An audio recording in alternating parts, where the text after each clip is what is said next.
আলহামদুলিল্লাহ, সমস্ত প্রশংসা একমাত্র মহান আল্লাহ রাব্বুল আলামিনের, যিনি আমাদের হৃদয় দিয়েছেন, ঈমান দিয়েছেন। দুরূদ ও সালাম বর্ষিত হোক আমাদের প্রিয় নবী হযরত মুহাম্মদ সাল্লাল্লাহু আলাইহি সাল্লামের উপর।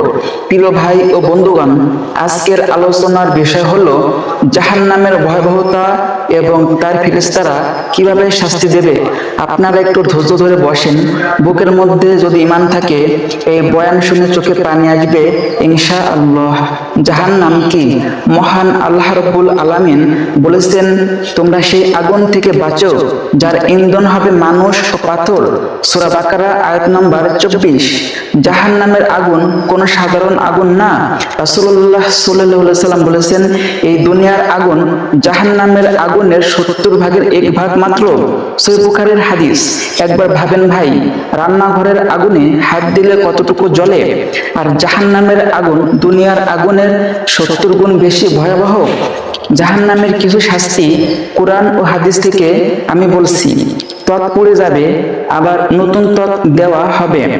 যখনই তাদের চামড়া পুড়ে যাবে, আমি তাদের নতুন চামড়া দেব, যেন তারা আবার শাস্তি ভোগ করে। সূরা নিসা আয়াত নম্বর 56। গরম পানি খাওয়ানো হবে, তাদেরকে গরম পানি পান করানো হবে, যা তাদের নাড়ি ভুঁড়ি ছিন্ন বিচ্ছিন্ন করে ফেলবে। সূরা মুহাম্মদ আয়াত নম্বর 15। জান্নাতের আবেদন করবে, কিন্তু কবুল হবে না। তারা বলবে, হে মালিক, তোমার পালনকর্তা যেন আমাদের মৃত্যু ঘটান। মালিক বলবে, তোমরা তো এখানেই থাকবে। সূরা যুখরুফ আয়াত নম্বর 77। জাহান্নামের রক্ষীরা কারা? জাহান্নামের পাহারাদার ফেরেশতাদের প্রধানের নাম হলো মালিক ফেরেশতা। মহান আল্লাহ রাব্বুল আলামিন পবিত্র কোরআনে বলেছেন, তারা বলবে, হে মালিক, আমাদের জন্য তোমার রব যেন মৃত্যু দিয়ে দেন। সূরা যুখরুফ আয়াত নম্বর 77। জাহান্নামের পাহারাদার ফেরেশতারা কঠিন হৃদয়ের, রহমতহীন, কেবল আল্লাহর আদেশ মানে। তাদের সংখ্যা 19 জন, যাদের ভয়ঙ্কর দায়িত্ব হচ্ছে কাফির মুনাফিকের শাস্তি দেওয়া, কাফির মুনাফিকদের শাস্তি দেওয়া। জাহান্নামে কি কি শাস্তি দেওয়া হবে? লোহার হাতুড়ি দিয়ে মারা হবে। রাসূলুল্লাহ সাল্লাল্লাহু আলাইহি সাল্লাম বলেছেন, জাহান্নামে এমন লোহার হাতুড়ি থাকবে, যেটা দিয়ে একবার মারা হলে মানুষ ধ্বংস হয়ে যাবে। তিরমিজি শরীফের হাদিস। জাহান্নামের সাপ বিচ্ছু, সাপ হবে উটের মতো বড়, আর বিচ্ছু হবে গাধার মতো।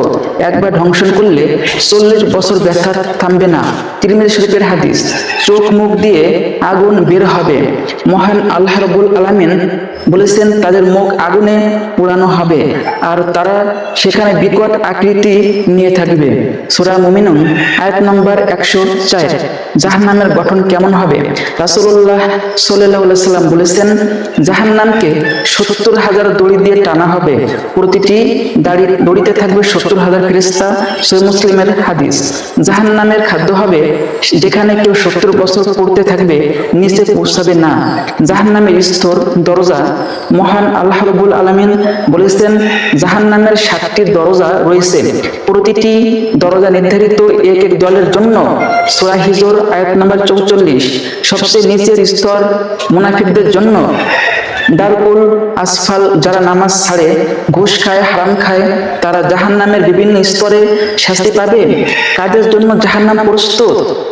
যারা নামাজ ছাড়ে, যারা মিথ্যা কথা বলে, যারা জেনা ব্যভিচার করে, যারা সুদ খায়, যারা আত্মীয়তার সম্পর্ক কাটে এবং ছিন্ন করে, যারা অহংকারী হয়ে চলে। কিভাবে বাঁচা যাবে এই জাহান্নাম থেকে? নামাজ কায়েম করুন, তওবা করে ফিরে আসুন, হারাম থেকে বিরত থাকুন, কোরআন তেলাওয়াত করুন, রাসূলুল্লাহ সাল্লাল্লাহু আলাইহি সাল্লাম এর সুন্নাহ মেনে চলুন। আমার শেষ কথা হলো, ভাই ও বোনেরা, জাহান্নাম কোনো কল্পনা নয়, এটা এক বাস্তব সত্য। আমাদের সামনে 2 রাস্তা, জাহান্নাম অথবা জান্নাত। আজই আমরা যদি ফিরে না আসি, কাল হাসরের ময়দানে আমাদের কোনো ওজোর কাজে আসবে না। আসুন ভাই, আজই তওবা করি, চোখের পানি ফেলি, ওযু করে 2 রাকাত নামাজ পড়ে কাঁদি, হে আল্লাহ, আমাদেরকে জাহান্নাম থেকে বাঁচিয়ে দাও।